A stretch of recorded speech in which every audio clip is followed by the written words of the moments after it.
Hi எல்லோரும் எப்படி இருக்கீங்க? ரொம்ப நாள் கழிச்சு நான் உங்க முன்னாடி வந்திருக்கேன். ஸோ ஒரு 4 மந்த்ஸ் இருக்கும் போல இருக்குது. கொஞ்சம்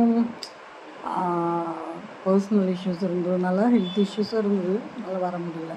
பாத்திரம் பார்த்தீங்களா, ஒரு நாள் கொஞ்சம் ஒரு இது விட்டோம்னா அவ்வளோ ஃபுல்லாக சேர்ந்துடும்.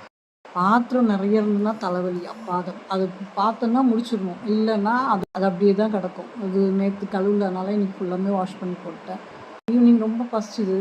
சரி கொஞ்சம் குழிப்பணியாரம் மாதிரி செய்யலான்னு சொல்லிட்டு இது வந்துட்டு நம்ம ஸ்டெரிலைஸ் பண்ணுற மாதிரி அந்த எண்ணெய்லாம் இருக்கோட பழசு அதுவும் ஸ்டெரிலைஸ் பண்ணிவிட்டு குழிப்பணியாரம் ஊற்றிடலான்னு சொல்லிட்டு கொஞ்சம் ஹெல்த்தியாக சாப்பிட்லான்னு சொல்லிட்டு கொஞ்சம் இட்லி மாவு, கொஞ்சம் கோதுமை மாவு, அப்புறம் கொஞ்சம் அந்த கோக்னட் பீசஸ்ஸு, அப்புறம் ஜாகரி பவுடரு, அதுக்கப்புறம் முட்டை அடித்து விட்டுட்டு ரொம்ப நாள் ஆயிடுச்சு நான் ஈவினிங் ஸ்நாக்ஸ் பண்ணி. ஸோ இன்றைக்கி செய்யலாம் கொஞ்சம் அப்படின்ட்டு பசிச்ச மாதிரி இருந்தது. சரி சாப்பிட்லாமே, கிளைமேட்டும் கொஞ்சம் மந்தமாக இருக்குது, சரி சாப்பிட்லான்னு சொல்லிட்டு ஒரு வழியாக வந்து பணியாரமும் சுட்டு முடிச்சுட்டு சரி ஓகே ஒரு 2 இது முடிச்சுட்டு சாப்பிட்லாம். பார்த்தோன்னா எங்கள் வீட்டு நாய் தெரியும் இல்லைங்களா, அது கடிப்பட்டு மிதிப்பட்டு தெருவில் போய் வந்திருக்கு.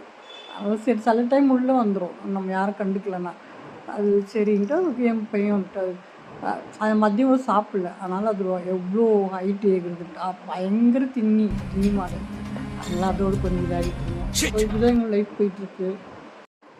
நீங்கள் நினச்சிக்கலாம் ரெகுலராக என் வீடியோஸ் பார்க்குறவங்க என்னடா திடீர்னு வரா, திடீர்னு காணாமல் போய்ட்றா அப்படின்ட்டு.